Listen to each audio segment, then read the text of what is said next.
everybody, welcome to Red Wings Rant, where tirades and impassioned pleas about your Detroit Red Wings now have a home. This is episode 11 of season 2. Today we are going to be celebrating Dylan Larkin finally getting that C, as if there was going to be any other person that was going to hold that. As we heard today in all the press conferences and interviews, it was just a matter of time, obviously. But we're also going to touch on that Carolina Hurricane. I almost said a Hurricane Lina. Maybe a Hurricane Rano is where I was going. The Carolina Hurricanes series, we're going to start calling it, coming up this weekend. We're going to make some jokes about Franz Nielsen, and we've got an interview with Zach from Canes Train Podcast, where we're going to really get you guys all set up for the first series of the new season for the Detroit Red Wings. So hang around for that. It's a great conversation to get to know somebody who dives really deep into the Carolina Hurricanes, what his thought process is for this upcoming season, and what Red Wings fans should get ready for the weekend. So everybody, strap in. We have another ad that we're going to throw out there for you, and right after that, we'll jump right into the conversation. But here's Caps Chirp from the Hockey Podcast Network. Oh shoot, it's not working.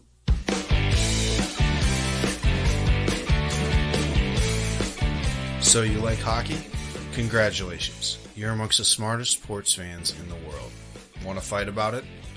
Join me, the Hockey Troll, and that snack Polly Cupcakes every Monday and Thursday on the official Caps Chirp podcast, repping the greatest team in the NHL, your Washington Capitals. Not only do we bring you the best Washington Capitals coverage, but we've got the hottest takes and the tastiest content. Tune in wherever you get your podcast and at thehockeypodcastnetwork.com. Chirp us on all social media platforms at Caps Chirp. See you beauties and benders there. Well, folks, we apologize for that. Obviously, not the best team in the league. Not even top 29 in my book. Yeah, we got that covered. I got a top team right here for you, buddy. Woo! How many episodes in a row is this now that you've been wearing your Seattle Kraken stuff? Woo! Yeah, we're coming, baby. We're gonna active right in your. Anyway, so Matt, we got some big Red Wing news. I don't want to say any bad stuff on our show about what I almost said. Matt, it's huge. We have a captain. We haven't had a captain in like 3 years, kind of. Wait, maybe even longer than that. I mean, he had an A and a C. Oh my God, Matt, Dylan Larkin. Do you want me to jump it? All right, yeah. Dylan Larkin is our captain, man. Officially, I mean, he had an A. I mean, we all kind of knew he was the captain. I mean, it's not like could it? I mean, it was him. They just wanted him to kind of grow up, have his early bird, little feathers fall out and become a beautiful flying red hawk. But man, I have so many questions. I think this is a no-brainer. I want to talk about some of our assistant captains, but I don't want to, step on any toes here. I know you got a whole agenda for us. Oh, thank you. I mean, let's. Oh God, it's so loud. It's only loud on my side. I said no audio. Yeah. Okay. Yeah, it's not hitting me. You're good. Yeah, so this is how we could get away with this, Mike. I could share some Red Wing stuff, and there's no sound, so they can't block us like they did the last few weeks. There's Dylan having some fun. I think this video is just going to repeat. This is adorable, too. For anybody's watching this on YouTube, I love that shot of little baby Dylan leaning in to hear Zetterberg. But, Mike, what we heard today were so many great stories. Ted Lindsay meaning a lot to Dylan Larkin and his development, not as a hockey player, but as a human being. And, of course, Dylan letting us know that Zetterberg is still someone he texts for advice. Very huge. Think about, Mike, how many times have you heard anybody tell you about who they talk to or who they get advice from? And we know that now about Dylan. He really opened up today. We really saw a Dylan Larkin that is so super stoked for this to be a reality for him. They shared this wonderful video of him taking pictures with the jersey, and they took some candid shots or a candid video of him getting that jersey and spinning it around and just he looked like a kid. He looked like an 8-year-old kid getting that jersey, like getting one for Christmas kind of thing. Like he was just so excited. He was so taken aback. Everything about this day was just pure celebration. It was all happiness. It was so much fun to watch. It was something that all day today was just a celebration. Even to the point where they picked a great day to announce who the alternate captains were. But before we get into that, it's not anything where you can have a conversation right now about was this the right choice? Like you said it best. This was such a no-brainer. Even Yzerman said today that it looked like something that was just a matter of time. He knew the conversations that were on Twitter. One of our buddy podcasts, the Grindline Pod, and their hashtag got a shout out today for give the Larks the C. I don't want to take any, I just want to make sure credit's given where credit's due. But they're the ones that are always touting that hashtag. So that got the shout out during the interviews today with Larkin and with Yzerman. It's something we all knew was coming, but it still feels so good to just have it happen. And like I said, I don't really know where to take the conversation from here, that we're not going to analyze if this was a good decision. I think it's just good to have these days where we get to celebrate because, Mike. Yeah, the games haven't started. Yeah, the games start tomorrow. So, no, I think a couple things. Like he grew up in Waterford. That's where I live. He played in Ann Arbor. His roots are just so deep in Michigan, like the state of it. So this is, he's clearly our best player. He scores the most points. He plays defense. He's our best two-way forward. Blashill said today he's got the respect of every single person in that locker room. There's no question about it. So if you're going to lead the team, you want to have their attention, the respect. He definitely has those. So I think this is, like you said, a moment to celebrate. It's great to hear. It's great to finally see. I think the most surprising thing for me, I see what you did there. Is that he's the 37th Red Wings captain. I was always under the impression there's only been like 3 of them. There's like Lidstrom, Yzerman for like 40 years. I think Gordy had it for like 45 years. And now Larkin. Somehow he just Goldberged his way up into 37. But I'm pretty pumped. I don't know what I'm supposed to do with that. Yeah, Mike, the Red Wings have been around for a while. And, it just seems like their guys that keep it forever. That's what I'm saying. We started doing research a while back, and then we stopped because we were like, wow, nobody cares at all about this. But when I was doing the research, it was like flip-flopping the first few years. So that's how you get up to 37. So you have those chunks for guys like Gordie Howe. But then like right at the beginning, it's like your coach was also the captain, and he also played. So it got really confusing, but that would get flipped every year. It's pretty I do highly recommend that anybody who has the time to go look at it. But obviously running through the stats and just names, it's not fun podcast content. But if you are interested, it is pretty wild to see, you go through a lineup and just see coach, captain, first line center. He's all the above, and then he leads the team in points, and it's like, whoa, look at that guy. It's definitely kind of coming full circle. I mean, you figure NHL 21. Well, I'm, obviously I center the top line. I'm also the head coach, the GM, and the owner. And if I lose, I'm snapping the disc in half. So what do you think of that?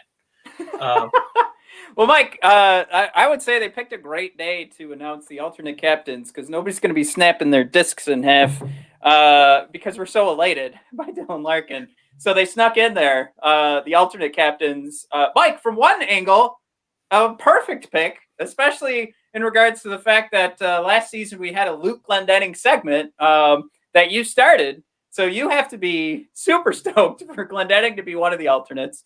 And we're not really like doing anything. We're not changing anything here. Nielsen and Glendening have been alternate captains. I just have been saying captains, haven't I?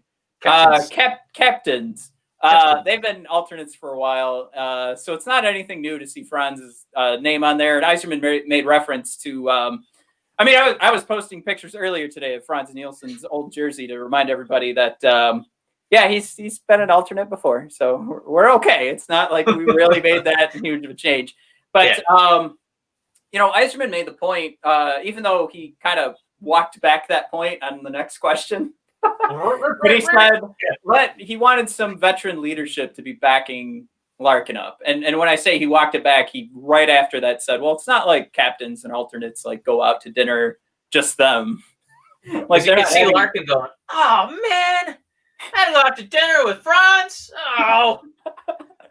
Just texting Hronik at night. I'm sorry, I can't go. We're having a captain's meeting. But Dad says I have to go to Olive Garden with Franz again. But yeah, Steve put that to bed and said that's not how this works. This is something I don't know. It's almost when he started talking about that, I'll be honest, this is not where I wanted this conversation to go.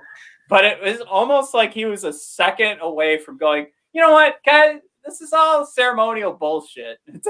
Like it seemed like he was like that close. Where he's like, they don't have meetings. They're not up in front of the team every day. I just have to pick a guy. So he just got done explaining it to Dylan. Listen, it's not like you have to hang out ever. God, you barely have to. You're not even on the same line. You barely have to talk. Okay, stop giving me all the gripe. All right. Did you see the contract I just gave you? God bless America. Ungrateful kid. Get in the back seat. I'll turn the car around. But I mean, that kind of felt like it's exactly where it was going. But he stopped himself. So everybody, that's not our official statement. We're saying jokingly. Oh, it's official. Everybody's like, unsubscribe. I can't believe he just said the captain means nothing. It's just it was the way Steve Eiserman was talking about it. It was almost like that's where he wanted that conversation to go. Look, guys, it's all bullshit. Don't worry about But essentially what he was getting at was like this is on the ice. This is during practice. This isn't like it is in the movies. He talked about Lidstrom and the way that he led was just he was on his game at all times. There was never a moment where he was not Nicholas Lidstrom. And we've read the books, we've heard the stories. So to that end, there's different ways to lead. There's different ways to be the captain was one of his points, but ultimately, it wasn't like this game of like, well, the captains are going to be buddies now. But to the original point I made, he did make that comment about how he wanted somebody with some experience to be those alternates. But Mike, I know we're not like thrilled with Franz Nielsen being announced, and it kind of goes against everything to be excited about. But I thought we could, not that I did a poll, but do you want to be the GM right now and pick an alternate for when Franz Nielsen is a healthy scratch halfway through the season? I mean, at this point, just make Dan Cleary an assistant captain. Why is Franz Nielsen getting a chance? You know what I mean? He's not even going to be employed by us for very long. So I just want to caution everybody. Mike's making the point that a guy who's not going to affect the team, like a Dan Cleary who's not on the team we've seen it on Twitter, Mike. For everybody that's like, what? In case you didn't know, Dan Cleary's not on the team. Is that who you're making this point for, Matt? No, I'm making it for anybody that's like, I can't believe this guy thinks Dan Cleary's on the team. That's the comment Mike is making. But Mike, if we're gonna play be the GM, we have to hear the song.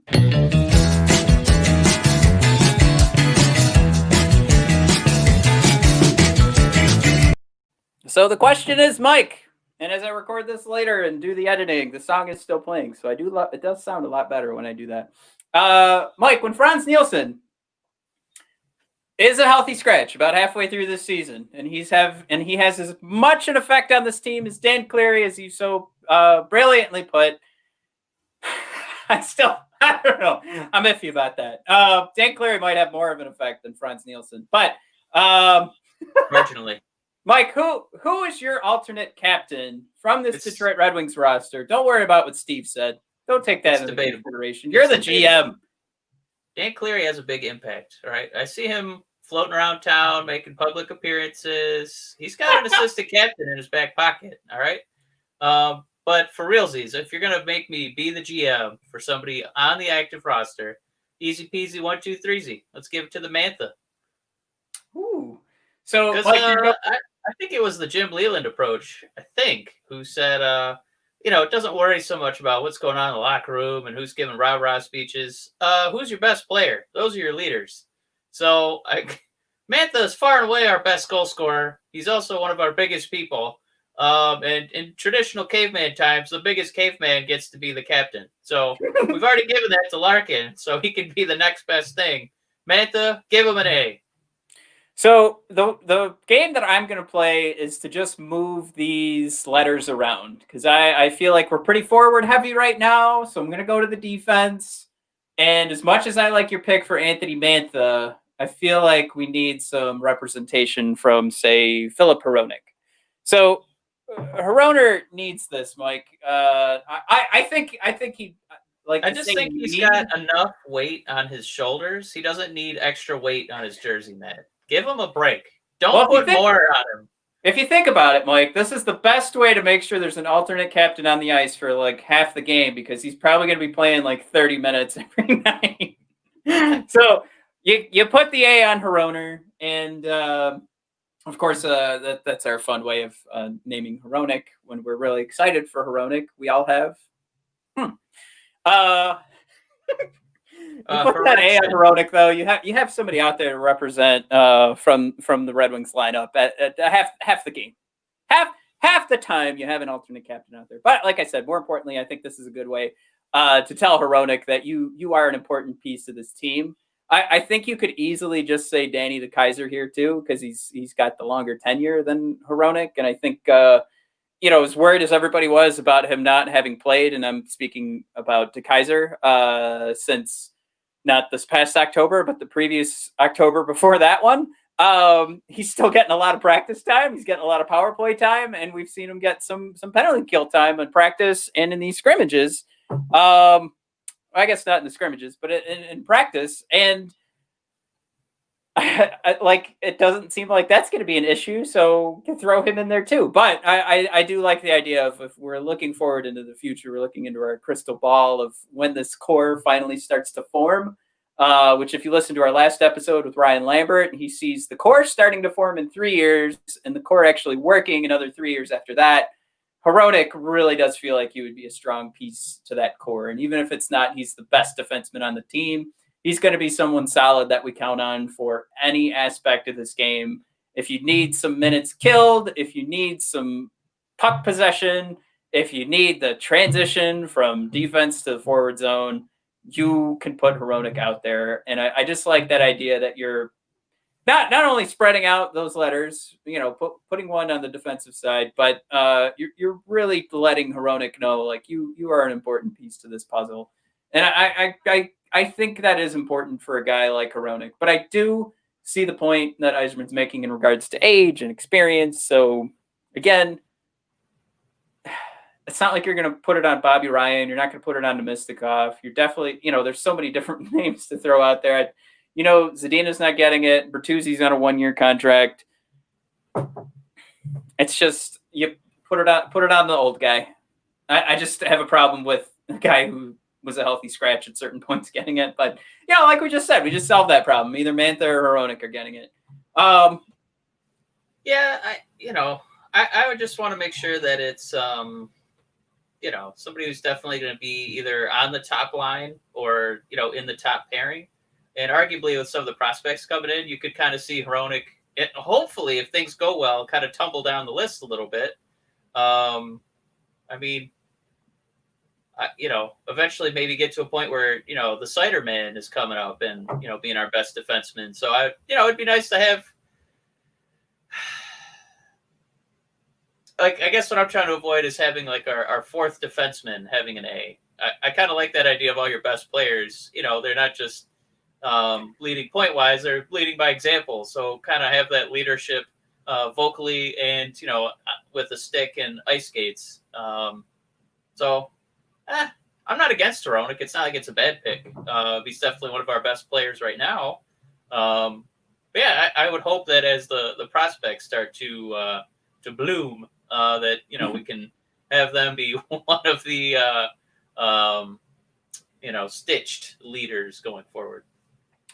Well, speaking of which, Mike, Max Boltman was at practice today, so this is day before game day. And instead of listening to Max Boltman's podcast, Mike, we're going to steal his access to practice and talk about these lineups. I really, it's so early. We want so little from this season in regards to, I don't know, I don't want to say success, because success is interpreted in so many different ways. But from points on the standings, we don't need too much. So from a maybe development standpoint, I want to run through these lines and just kind of get your eye, Mike, if anything pops out. Because last week we talked about, are we going to move Bertuzzi, Larkin, and Mantha from the first line at any point during the season?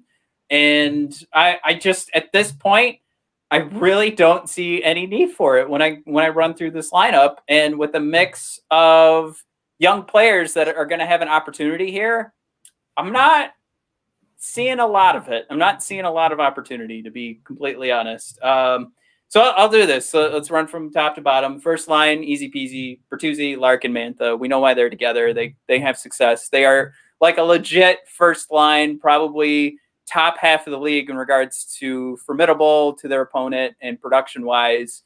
They really do get your attention. They have to have your top defensive pairing against them. They are a legit first line. No question about it. Yeah. Second line, Nemistikov, Fabry, and Zadina.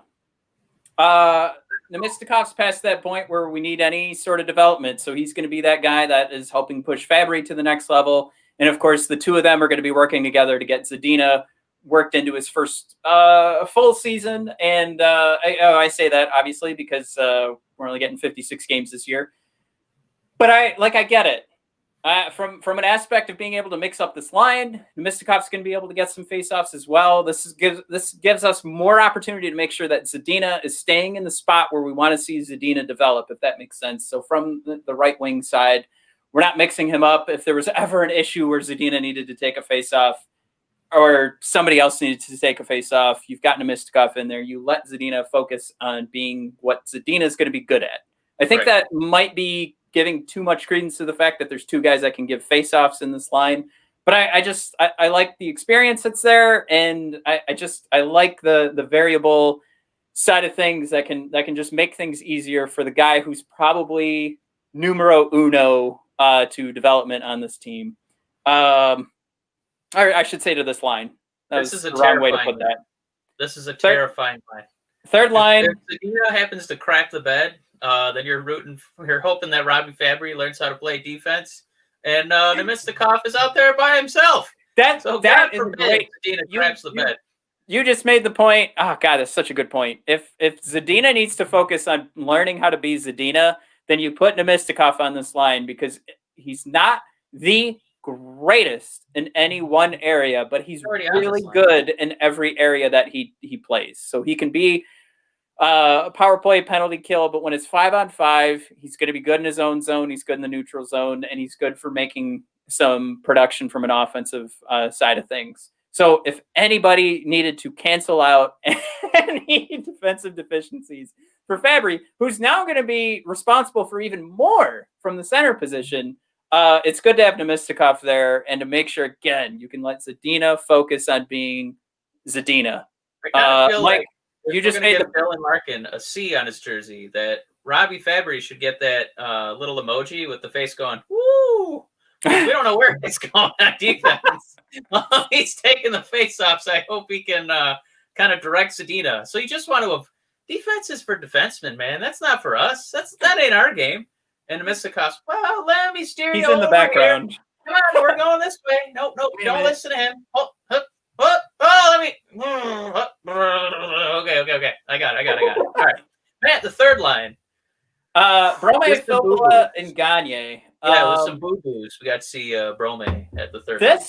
I got to say, this tells me a lot of what they think about Brome and his future. And despite the fact that we titled our last episode because of his success in the scrimmages, I have a lot of fear for what they actually think about him being a part of this team going forward. I shouldn't say fear. I think it's just more reality setting in where you get excited because a guy scored a goal in scrimmaging during a scrimmaging situation. And really, you got to come back down to earth and just realize that this is a guy who has been playing over in Europe.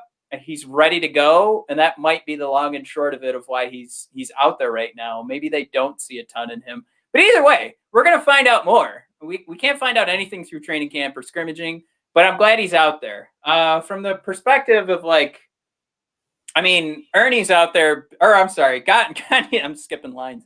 Gagne and Filppula being out there are at least going to be able to double up from a veteran perspective and helping Brome turn into whatever we think he could be. I think from the aspect of a guy learning, I saw a lot of a guy with a high hockey IQ. Like he was in good position during the scrimmages, and from what we read about in practices, which obviously we're not there, so we're relying on other people's opinions. He was doing a great job. And again, from a positioning standpoint, knowing where to be, moving the puck at the right times, that's what we read about. That's what we saw during the scrimmages. So for him to get doubled up from an experience perspective, I worry because we can look up like ratings from like elite prospects and see he's not top tier talent in regards to movement and speed. So this line could be a struggle from the perspective of trying to keep up with anybody else.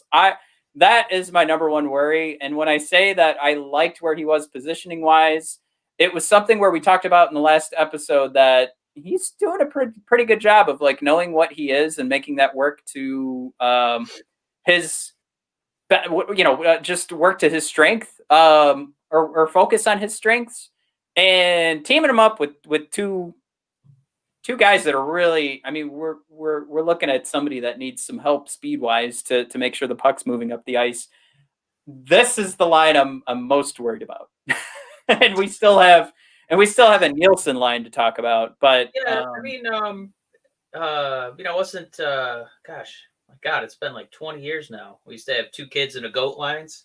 Now it's a kid and two goats lines. So it's, Matthias, and then we're going to get into the fourth line with Rasmussen.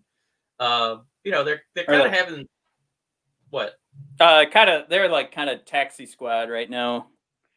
Yeah. Let's wait until, Helm and probably Bobby Ryan will take their spots. But, they're kind of having these old guys, I guess, try to make sure the kids don't just go wildly off the rails, if they're kind of unprepared. But as far as the start of the season goes, I kind of see that this is just the Red Wings just trying to stay afloat. Icing a team? They're icing a team. They're just trying to stay afloat. And it kind of feels like what I'm going to be more,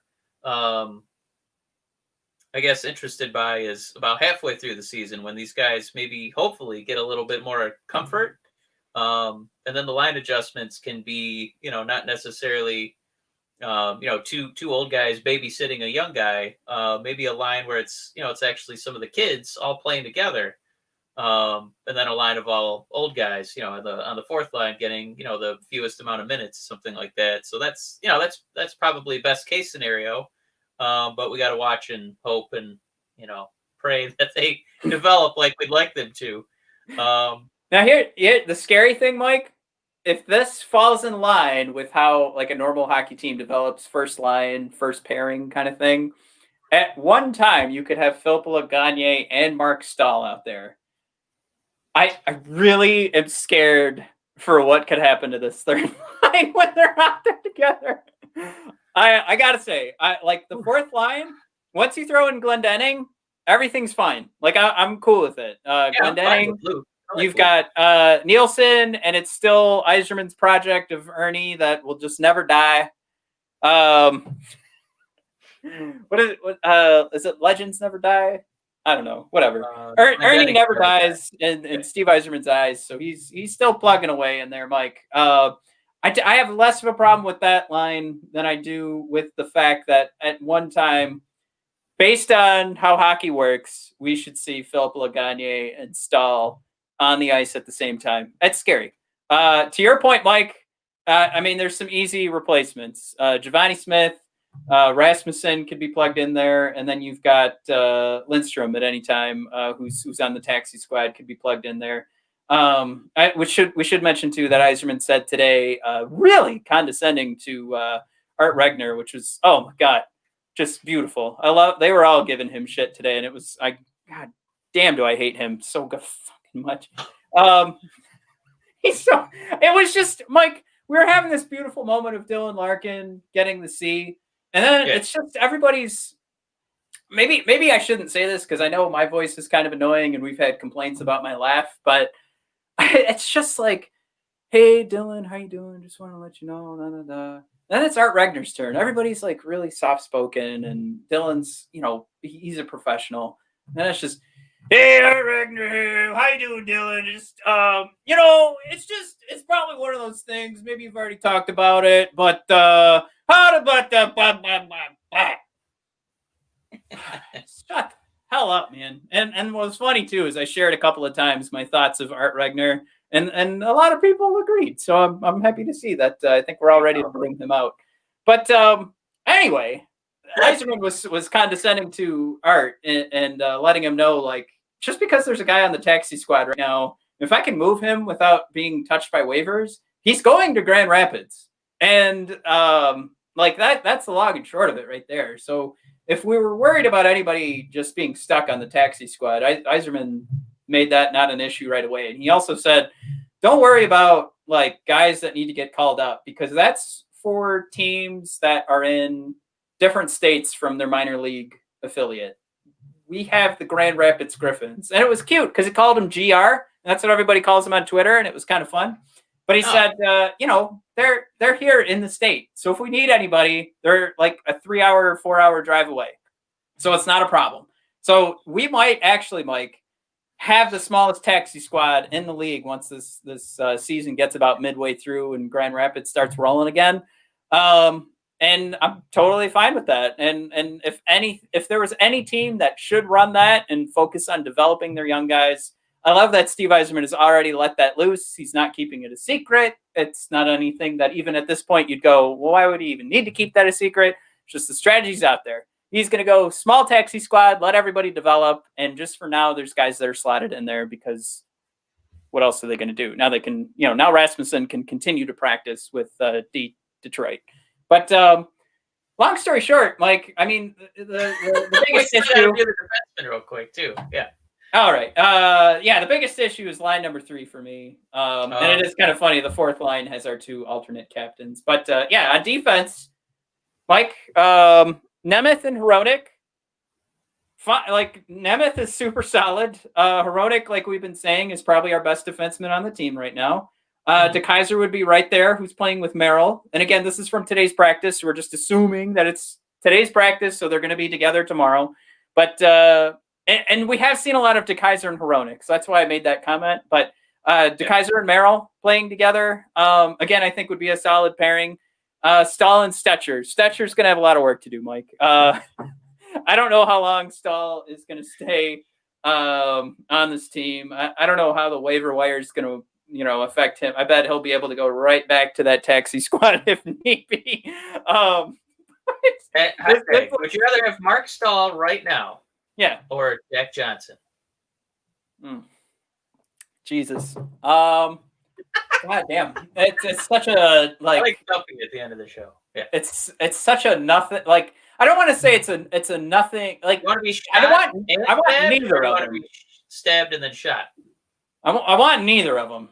I feel like at least with Stahl, there's a little less baggage that comes along with it. I don't know. Maybe if we bring Jack over, then Sidney Crosby will like eventually sign with the Red Wings. You know what? For all the hating we do on Crosby, Mike, I picked him up on my NHL 21 franchise. So he's right now centering Zadina and Lucas Raymond, and they are the best second line in the NHL. As Lucas just got his 50th goal of the season. See, I thought you were going to put Crosby on the fourth line just to really, give it to him. Let him be a third liner on the Grand Rapids. How do you like Beer City, bitch?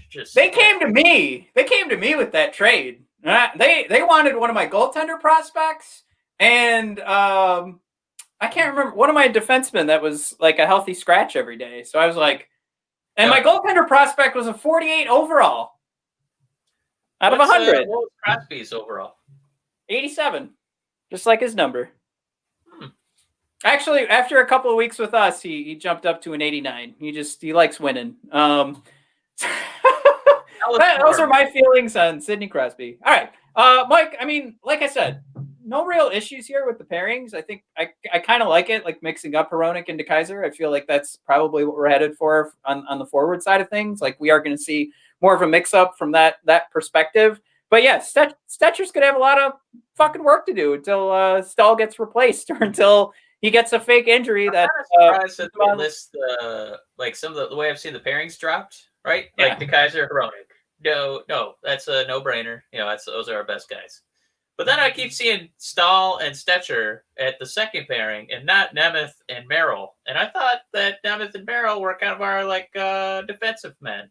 I don't know. I would have put them at number 2, not number 3. Matt, am I missing something? Well, today's practice lineups were Nemeth and Hronek, DeKeyser and Merrill, and Stahl and Stetcher. I absolutely put Stahl as our third pairing. I don't know. It's just got to be something where if they're playing with like Zadina's forward line, that's where we're sitting there and drawing the line and saying, I guess they're the second pairing. Like we know. we get the satisfaction of deciding who the third and taxi squad pairing is based on this list that we got from Max today. But there's absolutely nothing that should put Stahl in anybody's mind for like, this guy he needs to be on the ice the second amount of minutes of any defense, or the third. The third most minutes of anybody on this team. I mean, this is a guy that when we talked to the New York Rangers podcast, that it was just something where, oh my God, we both made out on this trade. I don't have Mark Stahl anymore, and you guys got a draft pick. And I mean, that was the conversation. So yeah, it's not a secret to anybody. It's just, I think this might turn into something where a fake injury pops up. Stahl's not going to finish the season, or eventually it just turns into something where, hey, Moritz Seider isn't playing in Europe anymore. You're done. We can at least slot in Seider for like 9 games, which we were really hoping to see last year. We are going to see it this year at the end of the season. I guarantee it. But that'll be it. This is a guy who's a placeholder right now until we can do something more fun. And more fun, like not victory-wise, but more fun is Moritz Seider. Right. All right. Mike, we have an interview coming up, so we'll roll into that in a second. But just real quick, I think we should start making our picks as the season rolls along. We have our series that we'll be going through for the rest of the season. It's like we're watching baseball this year. One aspect I want to get your thoughts on, and then we'll jump out of this because now we're at 40 minutes and we said less than 30. Mike, there's no momentum in baseball, and I brought this up to Zach, who is host of the Canes Train podcast. No momentum in baseball because you've got a new pitcher every day, and the way that baseball works, it's just not a thing. Mike, you're playing the exact same hockey team on the same, like 2 days in a row. This is going to be where you see the difference that a coach can make. There's going to be adjustments. I think the Red Wings are actually going to fare a lot better because of this. Like on a night-to-night basis, you're either just going to look so much worse on night number 2, or you're going to be able to, if you lose game 1, you're going to be able to tie it up in game 2. I want to get your thoughts on that. But number 1, we are facing the Carolina Hurricanes Thursday and Saturday. It's 7:30 and then 7 o'clock, I think, are the times. The Hurricanes are picked to go anywhere from first to third in this division, and I honestly am picking them to go first. Mike, they have a strong defense. They've been a Corsi nightmare. They've been a possession nightmare for teams for the last few seasons. It's just in their blood. It's the way that they strategize, how they're going to play the game. Third last season in high danger scoring chances for percentage. Third in just plain scoring chances for. Last year, we did not fare well. We lost 7-3, 2-0, and 5-2. And the average score of those 3 games was 4.67 to 1.67. Analytically, It does not look good. It looks like we are going to get destroyed here for the first 2 games of the season. And I think it's easy to just say that. But Mike, do you think there's any credence to what I brought up before? Because that's our hope. It's either goaltending is going to be a .950 for the season, and that's our hope, or it's that there's going to be a lot of opportunity for game-by-game adjustments because you're playing the same team night after night. I think you could. I don't know if there's no momentum in baseball. I think that if you're a hitter, you definitely go on a hot streak. So I'm gonna gently push against that one.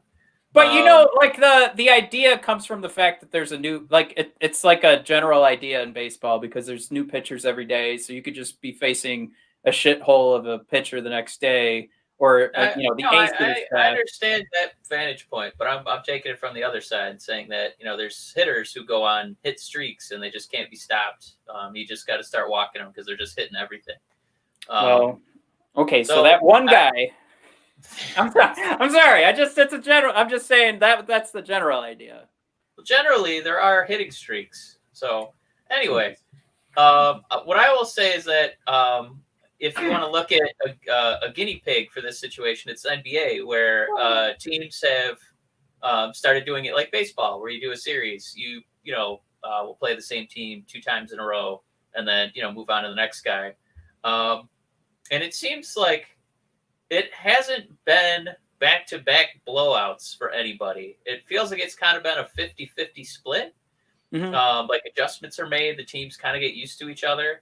And it has led to one of the most convoluted win-loss records for everybody, where everybody, almost every team outside of a few outliers up top and a few outliers, Pistons at the bottom, most of the teams are within a game or two of 500, and they're all just kind of going like this. They're so interchangeable, and it kind of feels like hockey might do the same thing. I mean, this is a sport, there's a lot of parity, and that's how we've, kind of seen, teams, go worst to first, from one season to the next. So I don't think it's that, it wouldn't be that shocking to see, teams kind of, going half, 50-50 with these games against the same team. So I would be surprised if there's, somebody just going 10-0 out of the gate. I think you're going to see it tops, like a 7-3 or a 6-4. Well, I was going to say, I'm going to walk away from this and say we're going to go. I'm going to say it's going to be a 50-50 split. I don't really want to put a finger on it, but this will be a tie. We'll say the series we walk away from. I would say too for the Red Wings, this is almost an ideal situation if you're a garbage team and you're going to be playing young guys, and you want them to learn, and the only way to learn is to make mistakes, and then you got to just go back out there and just try and keep some piece of the error that you made in the last game. And it's going to be easy. You basically get to replicate it against the exact same team and get yourself right back in the situation in a crunch season. And, hopefully that what's going on in the NBA can kind of rub off on the Red Wings, where, you don't bottom out and have a historically bad year. You can, take those learning experiences and not be the greatest team in the division. We don't have the talent yet for that, but, at least be competitive. Well, I'm glad you said that, because I actually brought that point up to Zach, and we're going to roll into this interview now. But I brought it up right at the end of the episode, and I said, you know what? I do think by the end of this season, there's not going to be a ton of separation from the middle teams. There might be some outliers, and if you're going to pick a bottom outlier, it makes sense to pick the Red Wings after last season. But I think there's just going to be less of a separation even between the outliers and who's in playoff contention kind of thing. So for however you want to divide this up, there's going to be, I think it's going to be something when at least in March, late March, I think we're still going to be looking at this going, oh my gosh, if we win 4 games in a row, which is a lot, that is a lot in hockey. If we win 4 games in a row, we're right back in this thing. I think that's the game we're going to be playing this year, but that has to come from a split, and I'm going split with the Carolina Hurricanes. By the time, Mike, we're speaking on Sunday, we'll know what happened. If we're 0-2, I apologize, but for anybody looking to make some bucks, if you bet the Red Wings twice, you'll come out on top. Yeah, I think you're gonna get one. Well, you pick the right one. Let's wrap up here.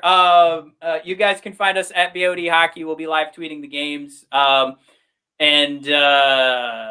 guess if you're watching us on YouTube or Facebook, but follow along. We do have our season preview. It's available on bodpodcast.com/Red Wings Rant. And of course, that bodpodcast.com is a reference to the Brothers of Discussion. Mike, you and I are about to go split up and watch some pro wrestling. So if anybody's watching us right now and they are wrestling fans, I'm going to be tuning into NXT, watching some Dusty Classic. Mike, you're going to be watching that other shit show, AEW. Hey! Have fun watching that shit. I'm just kidding. Hero. It's fun. Yeah. I'm pretty jealous. I don't watch Dusty. But yeah, find us at BOD Podcast if you guys want to follow along with that conversation. It gets really confusing because people are like, how are they tweeting about both shows? But it's because there's two brothers. All right. Thanks for listening to this part, everybody. So hang tight. You'll get that first series preview with myself and Zach from Canes Train coming up right after this.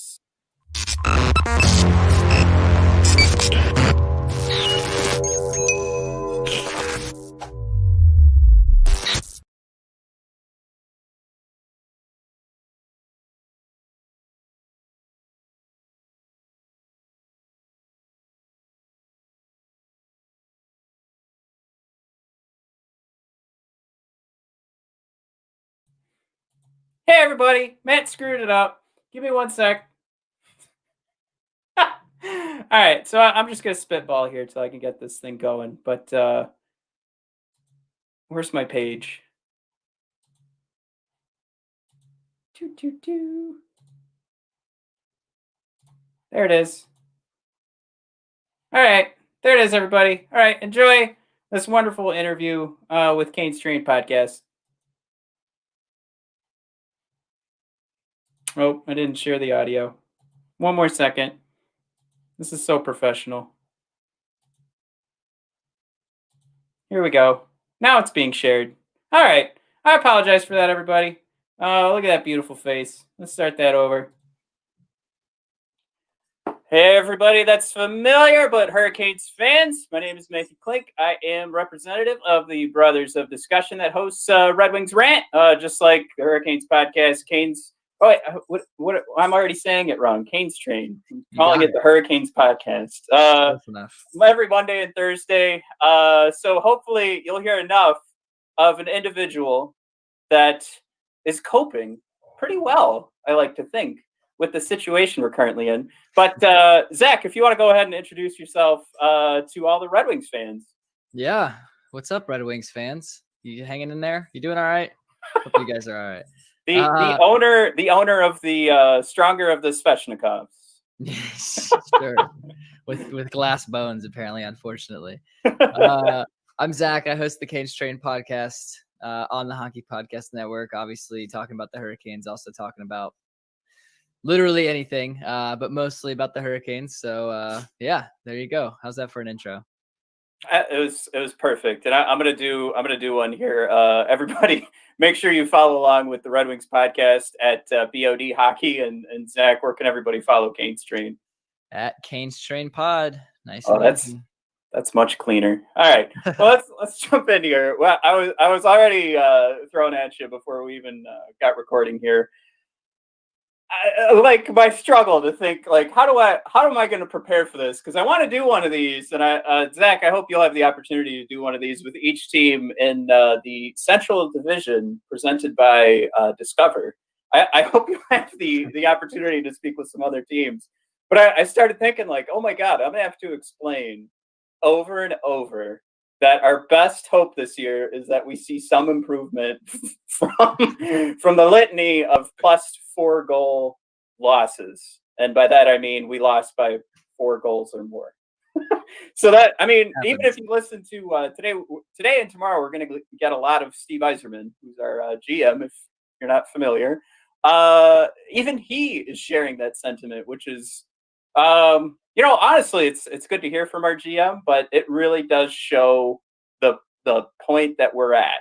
The fact that our GM refuses, good on him, refuses to put a timetable on when we will be successful. And of course, like I just said, shares that sentiment that this year's all about improvement. We are not cup contenders whatsoever. But I want to get your baseline thoughts then, Zach, on because you were talking about it on your latest podcast that you do feel I don't know bad. There's maybe some pity for Red Wings and Red Wings fans right now.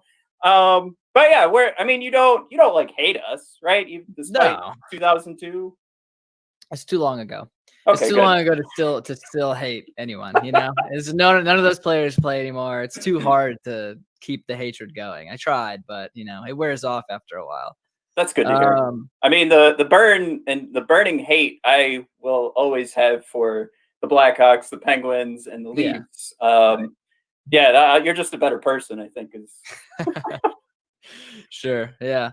The Red Wings. I talked about this on my last episode, like you mentioned. You, like me, have been tagged in, I don't know, 432 different predictions of the Central Division and who's finishing where. And I always see, the Hurricanes are 1, 2, 3, depending on who you ask. And pretty consistently, the Red Wings are like 7 and 8. And I'm like, these guys are just getting tagged in all of these things, basically just saying like, hey, you guys are bad. Did you know that? And you're like, yep, we're aware. But yeah, I honestly, I don't know that Detroit's the worst team in the Central, to be honest with you. I think there's a few teams down there that don't really know what to make of them. And just like every other team in the league, Detroit has plenty of really good pieces.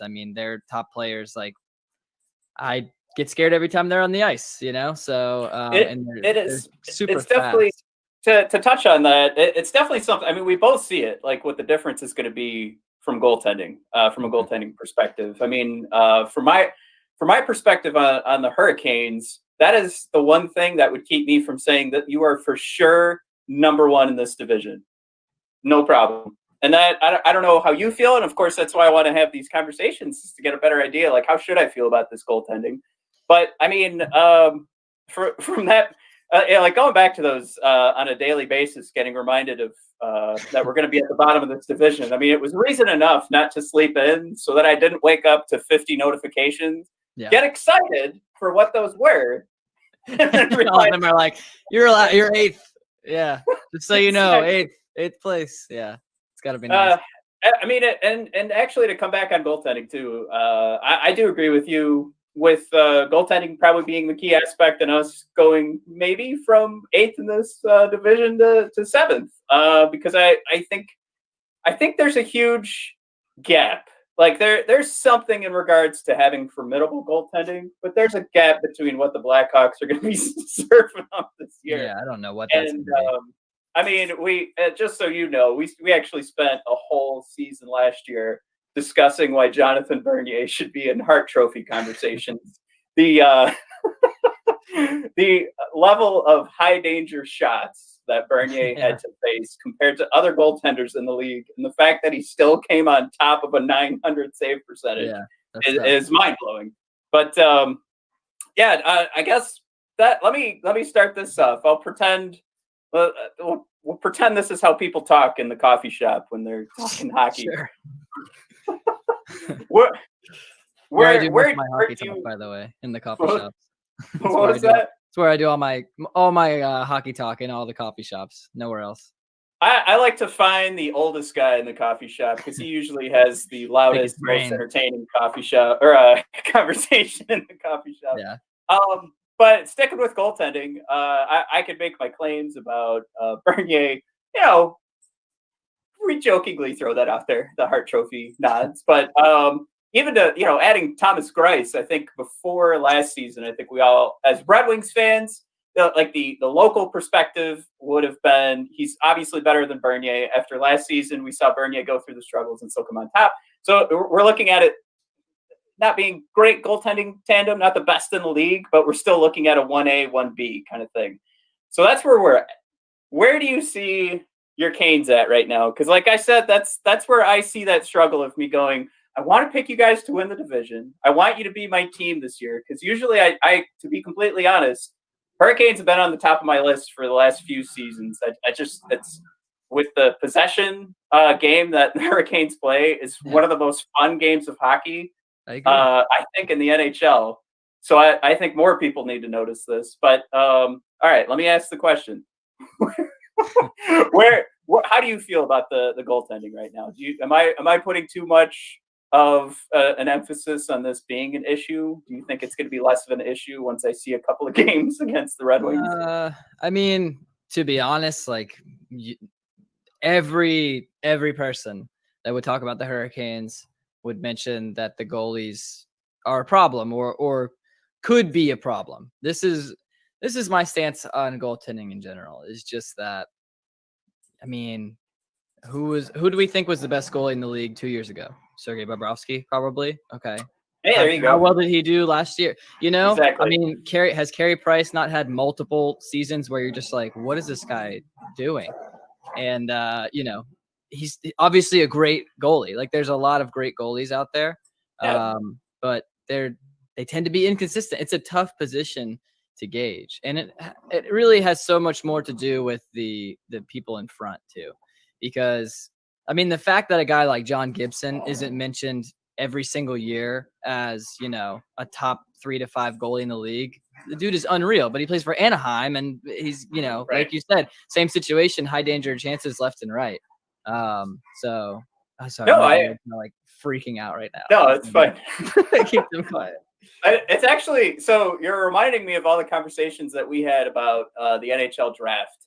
And I wonder if this is kind of going in the opposite direction, but I hear a lot of parallels where Red Wings fans were making the argument to draft Askarov. And my argument against that was you could get Carey Price, but most of the time when you're looking at his season statistics, I mean, you can't put a finger on what you're going to get, because it's just, that's how goaltending is in the NHL. And there's too many variables. I mean, we're talking about a rubber puck bouncing on ice. So to say that somebody's the best goaltender in the league, you're still facing a rubber puck bouncing on ice.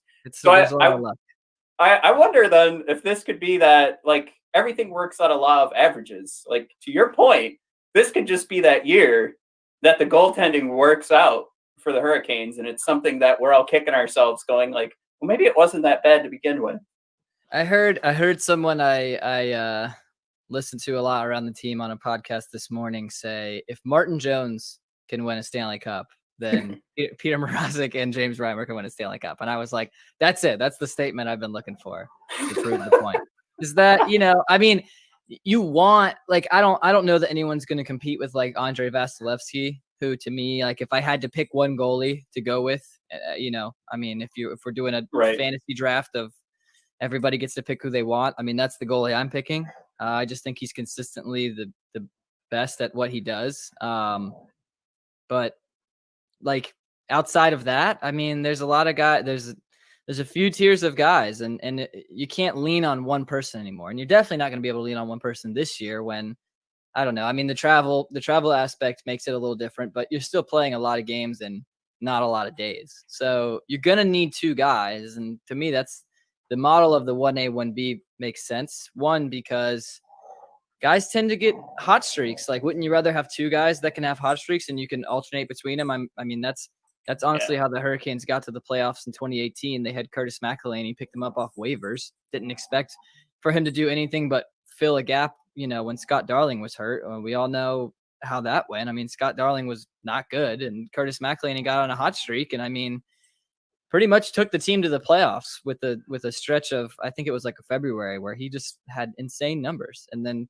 when he started dropping off, Peter Mrazek was like, all right, it's my turn. And they did it. And the same thing happened last year. I mean, I just think the 2 goalie system is the way to go. It also makes sense money wise. Like, you're going to drop $8 million into one guy, and what happens when he's not producing? All you have left to spend now is like, a replacement level goalie. So now I would rather have 2 starting goalies, or, even if they're fringe starting goalies, that I can rely on putting in the net every night.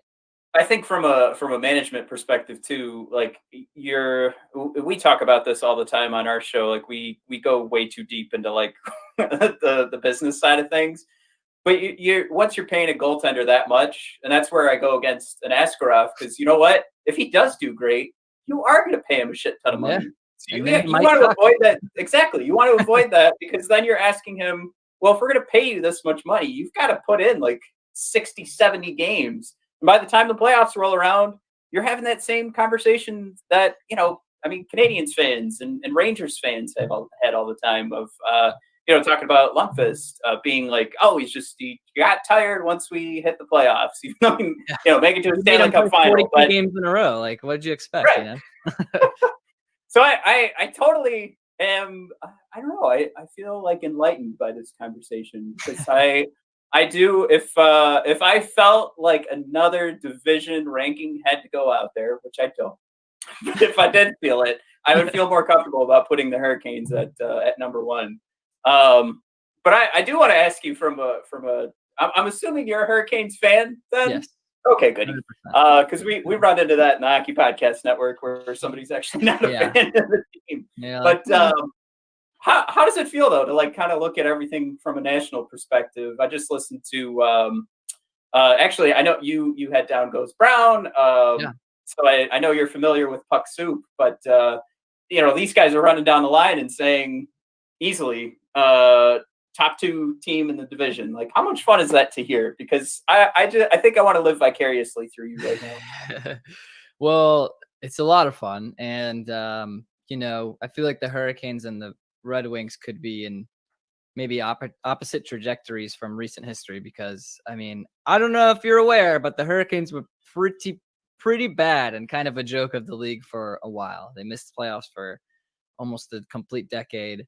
And so this resurgence of, all these players we were promised were going to turn into good pieces, like, this group actually did, so it is really cool to be talked about as a contender. Like, I've never really experienced that before as a Hurricanes fan in my life. The only time we've had big success, winning a Stanley Cup and, going in 2002,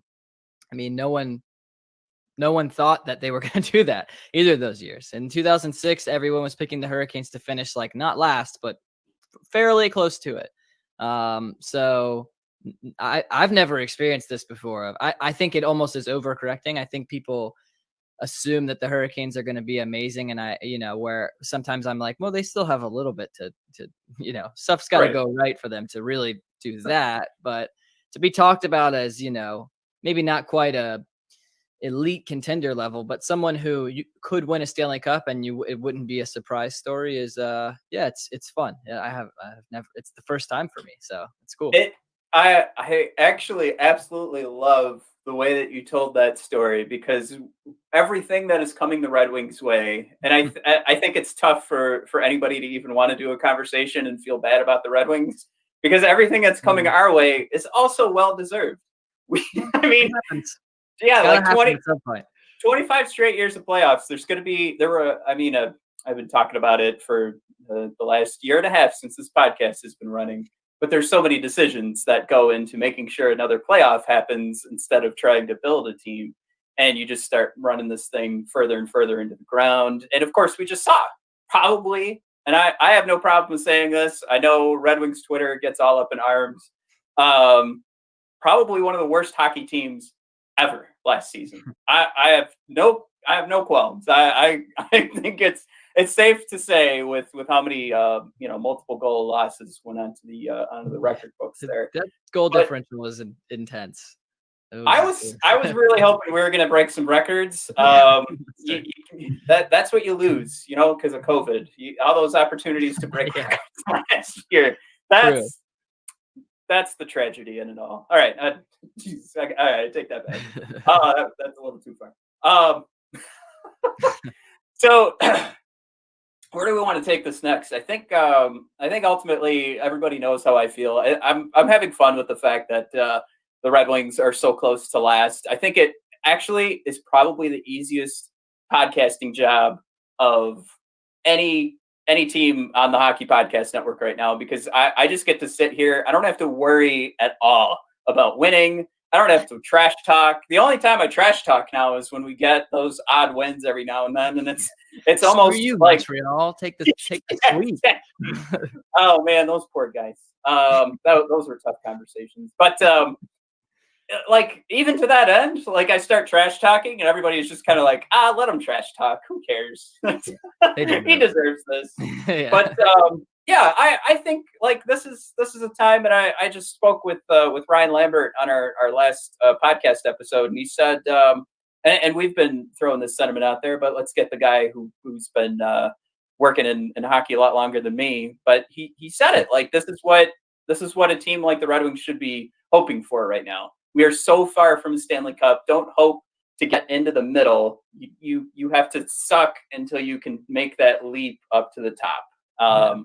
Which I think, like what you were just saying, I think the Hurricanes now in that top section, that top tier, and it's got to be fun to watch. Now I want to talk about what puts you in that top tier, and I guess I can start with what to look out for the Red Wings, since I'm going to ask you the question. But for the Red Wings, who to look out for, I would say for Hurricanes fans, is absolutely Anthony Mantha, as long as he stays healthy. Yeah. This is a cat who could be honestly competing for some hardware at the end of the year, based on what his points per 60 are. I mean, this is a guy that competes with the top of the league. But his contract and everything that happened in the offseason and where he stands in regards to, I think, a national perspective is because of all the missed time. And this is a guy, too, that before, I think last season, he was labeled as injury prone, and he gets into a scrap, breaks his hand, pretty much done for the year. And it just continues that narrative of being injury prone, even though this is that was completely avoidable. All he had to do was not get in a fight. Right. So to that end, I mean, this is the guy that I'm going to ask everybody this year to make sure they're keeping an eye on, as long as he's staying healthy. I mean, this is last year when he was completely healthy, game 1, throws in 4 goals.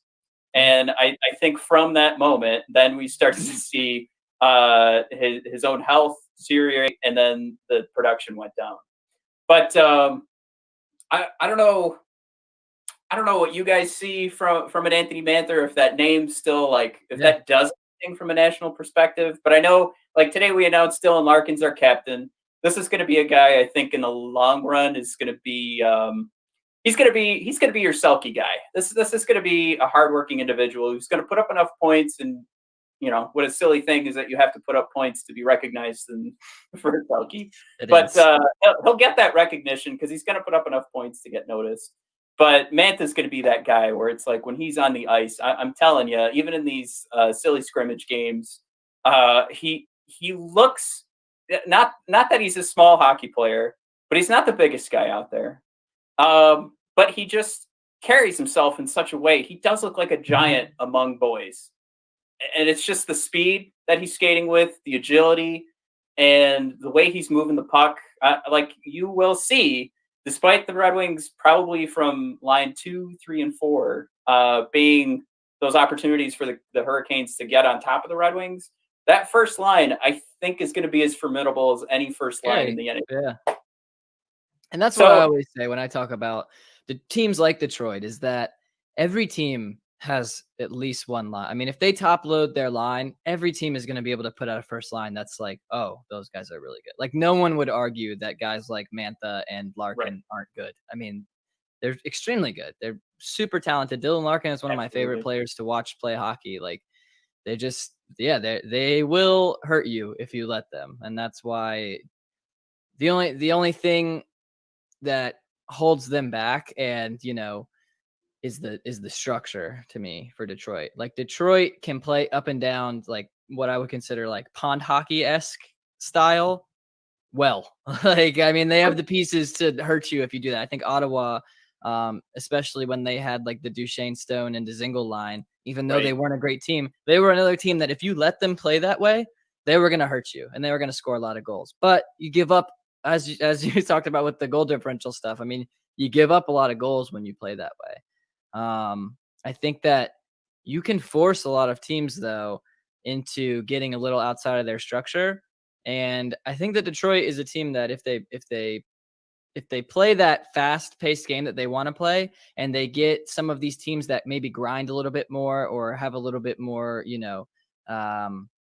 like a neutral zone structure that wins them games, it's not always easy to stay on that when this other team is trying to push you to play this super fast up and down game. Like when you fall into that, to me, it's a 50-50. Like that's why I don't think it's smart to fall into that. But that's why I think they could cause some problems for a lot of teams in the division.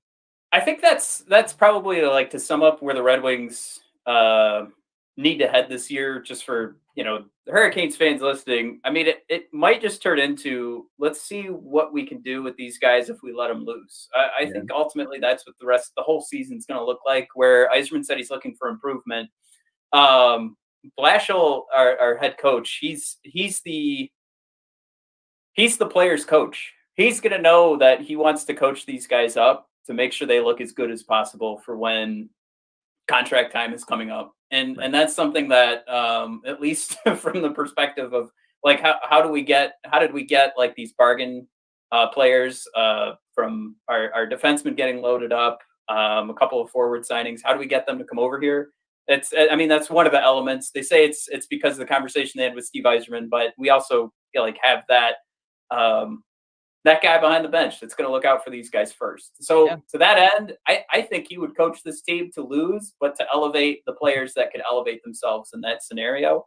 But it's so funny, like, to have those conversations about like the style of play that we should do to try and just stay in these games. I mean, you brought up like that grinding style and trying to maybe copy what the Islanders do to squeak out a win. But then, like, to go back to my conversation with Ryan Lambert in the last episode, why would we want to do that? Why not just suck our way to the bottom and compete with the Blackhawks on a goaltending fight to see who comes up, who has the larger goal differential. But that's the long and short of it. I think if like the Hurricanes seem to be like the perfect team to take out the Red Wings with puck possession. It's just something that from top to bottom, you guys could do it. And if you could just keep the puck away from that first line, if it's something where they're hoping for, and Mantha's putting out there, he wants to make sure he gets 10 shots a night, which is, that's a lot. Goddamn. Yeah. That's go for it, dude. So if he's playing the game where this is where he's going to need to catch up on another night, which I think is a very good possibility for most nights. But if you keep that puck away from the first line, I mean, to me, this looks as easy as it could be. I mean, we talk about last year, or we could, I should say, 3-0 for the Hurricanes. You guys held the possession to 52%, and I from a Corsi perspective, which I think is an amazing number considering you had such large leads, and you'd think that you'd let up a little bit from the Hurricanes perspective. And you did, and you can see those numbers in the third period kind of scale back to the Red Wings side. But it was 4.67 to 1.67 was the average score through those three games. It's a 7-3, a 2-0, and a 5-2. And I want to get your perspective on the players to watch from the Hurricanes, but just to kind of finish up that, I kind of feel like this is that perfect formula. Like, I want to tell everybody to watch out for Mantha, but I'm scared these first couple of games, nobody's going to know what he looks like yet.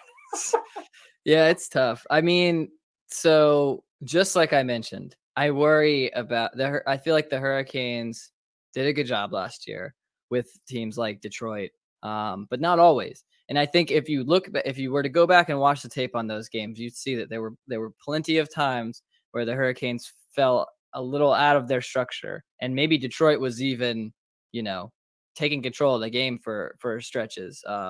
Which is something that, of course, it's going to happen over the course of a game. Like, you're not going to just dominate a team start to finish. They're gonna push back some. But the Hurricanes are lucky to have Rod Brindamore, who's a coach that knows how to play the game right. He's not going to let you fall into that consistently. So if they stick to their structure, there's no reason they should have trouble against Detroit. Because, like you said, I think that they're modeled well to handle Detroit's kind of top line guys. Like if we're being honest, there's not a ton of scoring depth, but they have really good, elite level talent on that first line. The Hurricanes are lucky in that they have, Jacob Slavin, Brett Pesce, Dougie Hamilton, Brady Shea now. That's a pretty good top four. They've also got Jordan Stahl, Sebastian Aho, and Teuvo Teravainen have become really good two-way players who are, penalty kill. They do a good job of shutting out other teams' top lines down. So I think that it will come down to matching first lines. I don't know what the Hurricanes' first line will be right now. It could be. It's been Aho. It's a good problem to have. Yeah, it's been that. I think that turns the Hurricanes into a team that hopes for depth scoring, but has a guaranteed top line. But whatever it is, it'll be Aho and Teravainen most likely together. Those two never leave each other's side. And it will be a matchup of first lines. Can the Hurricanes top line consistently produce offense and shut Detroit's top line down, and vice versa? Detroit will be trying to do the same thing. If those guys can hold the Canes first line in check, they're going to have a much better chance of success. So to me, that's going to be a big story. I still think the Hurricanes have the edge because of, the second and third line can probably do a little bit more damage than Detroit's second, third line guys can, but you never know. Right.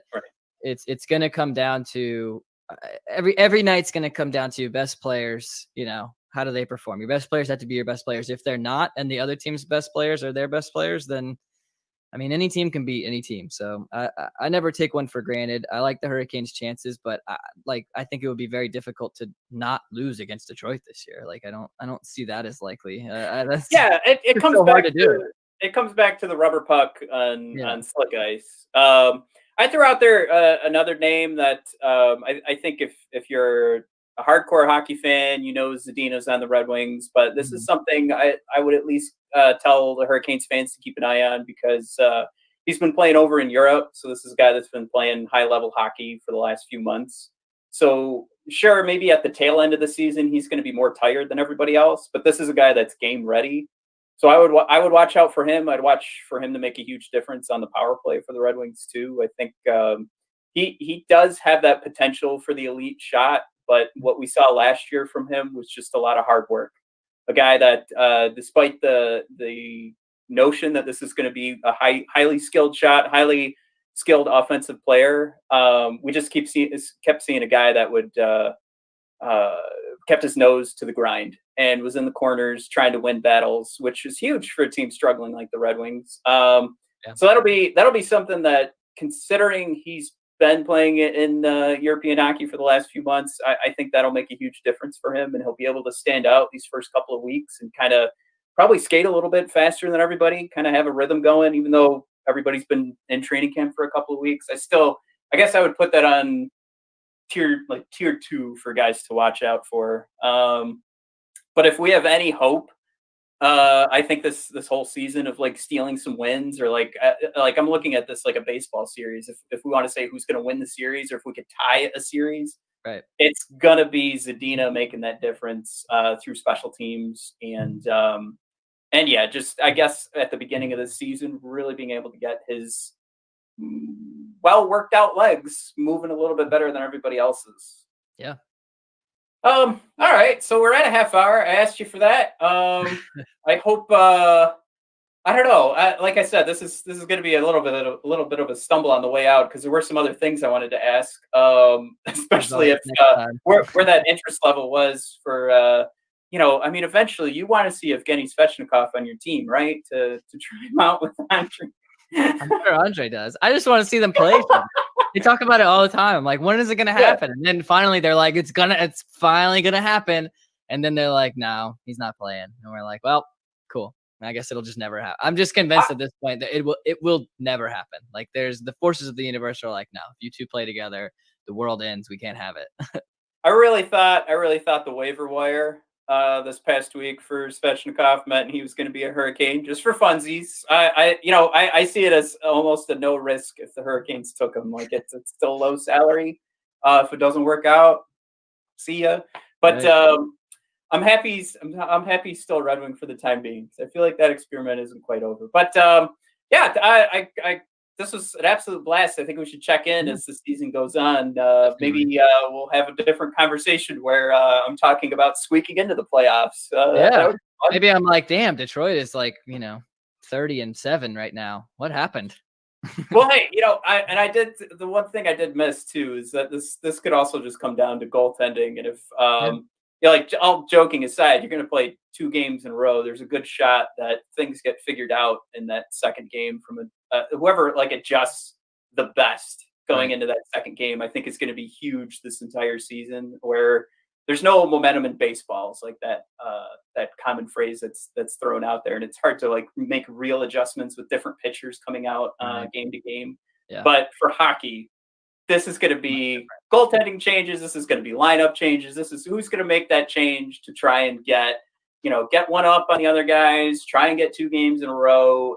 And I'm thinking that the entire league is going to be pretty close in regards to points. It's going to be scrunched up a little bit tighter than everybody else because you're going to be able to make those night by night adjustments. So that could be enough right there. Something to look out for, Hurricanes, Red Wings fans. And now I'm holding you 3 minutes over when I said I would. So, you're definitely fine. Yeah, I don't know if you have any last thoughts on there. I don't want to take it over. No, I mean, all right. I don't think so. I mean, go listen to everybody's shows. Ooh, that's a good one. I will say that I don't even remember what I was gonna say. It doesn't matter. It wasn't important.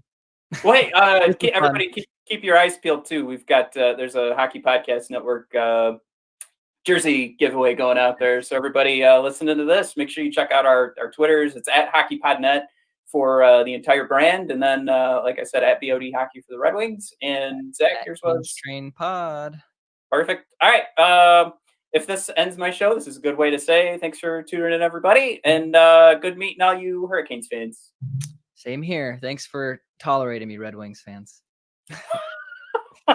Gentleman and a scholar. Everybody, he's a joy. All right. We'll do it again sometime.